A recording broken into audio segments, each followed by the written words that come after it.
శారదా చంద్రమౌళీసం రత్నగర్భగణేశ్వరం శంకరంచ ఋష్యశృంగేశం తుంగాం లోకగురూన్ భజే. ఉభయ జగద్గురువుల యొక్క పాదపద్మాలకి నమస్కారం చేసుకుంటూ, అలాగే నాకు ఈ జ్యోతిష విద్యను నేర్పిన గురువర్యులు జ్యోతిష బ్రహ్మ కీర్తిశేషులు శ్రీ ఈరంకి సూర్యనారాయణమూర్తి గారు, సూర్యశ్రీ దైవజ్ఞి గారి యొక్క పాదపద్మాలకి నమస్కారం చేసుకుంటూ, ఓం శ్రీ మహాగణాధిపతే నమః, శ్రీ గురుభ్యో నమః, హరి ఓం. వీక్షకులందరికీ నమస్కారం. ఆగస్ట్ మాసమందు ఏ విధమైనటువంటి గ్రహస్థితి ఉండబోతూ ఉన్నది, అలాగే ఆగస్టు నెలలో ఉండేటువంటి కుజగ్రహ మార్పు లేదా శనేశ్వరుని యొక్క వక్రగతి ఫలితము లేదా రవిగ్రహ మార్పు ఇత్యాది ఫలితాలు ద్వాదశ రాశుల మీద ఏ విధమైనటువంటి ప్రభావాన్ని చూపించబోతూ ఉన్నాయి, లేదా ఆ నెల రోజుల పాటు ఏ విధమైనటువంటి గ్రహస్థితి వల్ల ద్వాదశ రాశుల వారు ప్రభావాన్ని పొందబోతూ ఉన్నారు అనేటువంటి విషయాన్ని చాలా క్లుప్తంగా ఈ వీడియో ద్వారా తెలుసుకునేటువంటి ప్రయత్నం చేద్దాం.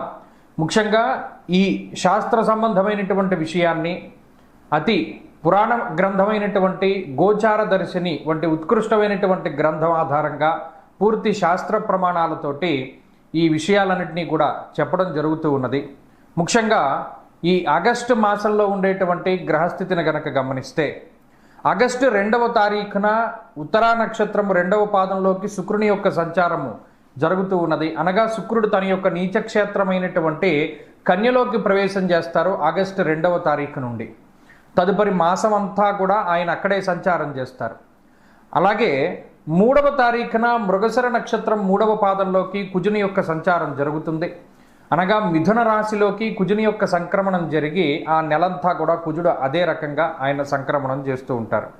అలాగే 18వ తారీఖున సూర్యుని యొక్క మార్పు, ఇప్పటి వరకు కర్కాటక రాశిలోకి ఆయన యొక్క సంచారం సాగింది. 18వ తారీఖున కర్కాటక సంక్రమణాన్ని వదిలిపెట్టి ఆయన సింహరాశిలోకి ఆయన యొక్క సంక్రమణాన్ని ప్రారంభం చేస్తారు. అంటే 18వ తారీఖు నుండి మాసం చివరి వరకు కూడా రవి యొక్క గమనము అనేటువంటిది సింహరాశిలోనే ఉంటుంది. ఆ తదుపరి మాసం చివరిలో 23వ తారీఖున మఖా నక్షత్రం 1వ పాదంలోకి బుధుని యొక్క సంచారం జరుగుతుంది. అంటే ఈ మాసంలో చాలా రోజుల పాటు కర్కాటక రాశి అందే సంక్రమణం చేసినటువంటి బుధగ్రహము నెలాఖరులో 23వ తారీఖున సింహంలోకి మారుతారు. అయితే ఈ మాసంలో గురుడి యొక్క స్థితిగతులన్నీ కూడా కర్కాటక రాశిలోనే ఆయన యొక్క సంక్రమణం సాగుతూ ఉన్నది కాబట్టి ఫలితాలన్నీ కూడా అక్కడి నుండి తీసుకుంటాం.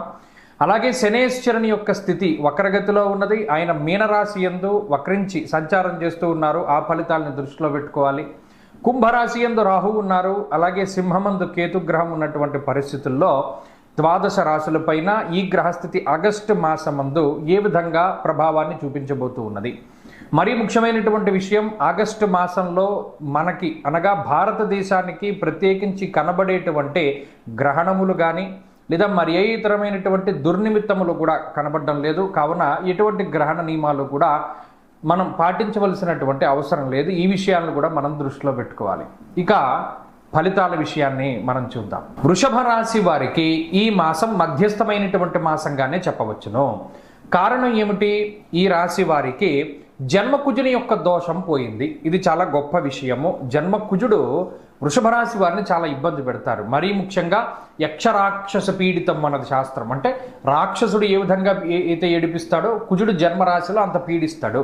మరి ఇప్పుడు ఆ దోషం పోయింది. ఇది కొంత ఉపశమనము. అలాగే తృతీయమందు రవి యోగిస్తూ ఉన్నారు.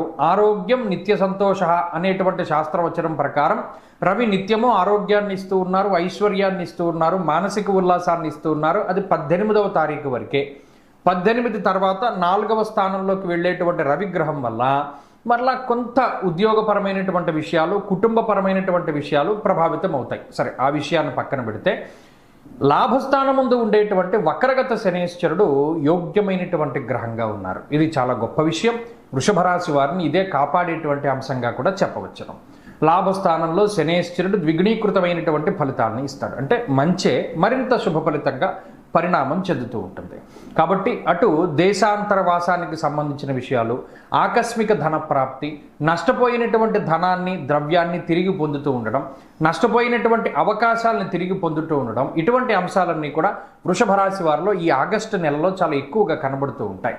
అలాగే చాలా కాలం తర్వాత మిత్రులు, సన్నిహితులు, ఆత్మీయులు, బంధువులు, ముఖ్యంగా మీకన్నా ముందు పుట్టినటువంటి వారిని వీరందరినీ కూడా కలుసుకుంటూ ఉండేటువంటి పరిస్థితులు ఈ మాసంలో ఎక్కువగా కనబడుతూ ఉన్నాయి. అలాగే ఉద్యోగ సంబంధమైనటువంటి విషయాలు, వ్యాపారము లేదా ఆర్థిక సంబంధమైన విషయాలు, కుటుంబపరమైన విషయాలు ఇవన్నీ కూడా 18వ తారీఖు ముందు వరకు చాలా అనుకూలంగా ఉన్నాయి. సరే, ఇప్పుడు ఈ 18వ తారీఖు తర్వాత విషయానికి వస్తే కుజుడు 2వ భావంలో ఉన్నారు, చతుర్థ స్థానంలో రవి ఉన్నారు. ఈ అర్ధాష్టమ రవి కానీ కుటుంబ స్థానస్థిత కుజుడు కానీ నోరు జారేటట్టు చేస్తారు. అదొక్కటి చాలా జాగ్రత్తగా చూసుకోవాలి. అంతఃక్లేశం గృహశ్చిద్రం సౌఖ్యహానిమ భోజనం అన్నారు. ఇక్కడ మనం గమనించవలసిన విషయం ఏంటి అంటే ఇంటి గుట్టు బయటపడుతూ ఉండడము, లేదా ఇంట్లో ఉండేటువంటి వాళ్ళ మధ్యలో మనస్పర్ధలు వస్తూ ఉండడము, ఇటువంటి వాటికి ఏదైనా మీ మాట కారణమవుతూ ఉండడము, ఇటువంటి వాటికి ఎక్కువ అవకాశం ఉంటుంది. అదొక్కటి జాగ్రత్తగా చూసుకుంటే సరిపోతుంది. కాబట్టి 18వ తారీఖు దాటిన తర్వాత కొంత నోరుని అదుపులో పెట్టుకుని మాట్లాడుతూ ఉండడం, అంటే ఇది తప్పుగా కాదు సుమా, మనం మాట్లాడేది చాలా తక్కువగా మాట్లాడుతూ ఉండడం, చెప్పుడు మాటలు వినకుండా, ఎవరైనా చెప్పిన విషయాలను చూడకుండా నమ్మి మాట్లాడుతూ ఉండేటువంటి పరిస్థితులను చేయకూడదు. ఇలా ఉంటే ఈ 18 తర్వాత ఉండే పరిస్థితులు కూడా బాగుంటాయి. అలాగే వృత్తి ఉద్యోగాల పరంగా కొంత ఈ 18వ తారీఖు దాటాక కష్టపడవలసినటువంటి పరిస్థితులు ఉంటాయి. అంటే ఏదైనా ఎక్కువగా శ్రమిస్తూ ఉండడం, ఓవర్ టైం డ్యూటీస్ అంటారే, అలా ఎక్కువ సమయం పనిలో నిమగ్నమవుతూ ఉండేటువంటి పరిస్థితులు గోచరిస్తూ ఉన్నాయి. నిజానికి కుటుంబానికి సంబంధించినటువంటి ప్రాముఖ్యతను కూడా చాలా తక్కువగా ఇస్తూ ఉంటారు ఆ రోజుల్లో, అంటే ఎక్కువ సమయాన్ని కేటాయించలేకపోవడాన్ని కూడా గమనించవచ్చు. కాబట్టి వృషభ రాశి వారికి కొంత ఈ 18వ తారీఖు తర్వాత ఉండే గ్రహస్థితి కొంచెం ఇబ్బెట్టుగా ఉంది. కాబట్టి కొంచెం దాని నుండి మిమ్మల్ని మీరు కాపాడుకుంటూ ఉండడానికి ఈ మాసం మొదటి నుండే ఆదివారాలు ఎక్కువగా చేస్తూ ఉండడం, ఆదిత్య హృదయ స్తోత్ర పారాయణ చేస్తూ ఉండడం, మనకి ఇంకా వీలుంటే సూర్యుడికి సంబంధించి ఏదైనా అర్ఘ్యప్రదానం అది ఇస్తూ ఉండడం, నిరంతర సంధ్యావందనాదులు అవి చేసుకుంటూ ఉండడం ఇత్యాది విషయాల వల్ల కూడా ఎక్కువగా రవి బలాన్ని మనం పొందుతూ ఉంటాం. అలాగే సూర్యాష్టకంలో చెప్పిన విధానంలో ఈ ఆదివారం నాడు మనం తినకూడనటువంటివి పక్కన పెడితే కూడా ఆదివారం మంచి ఫలితాన్ని మనం పొందగలం.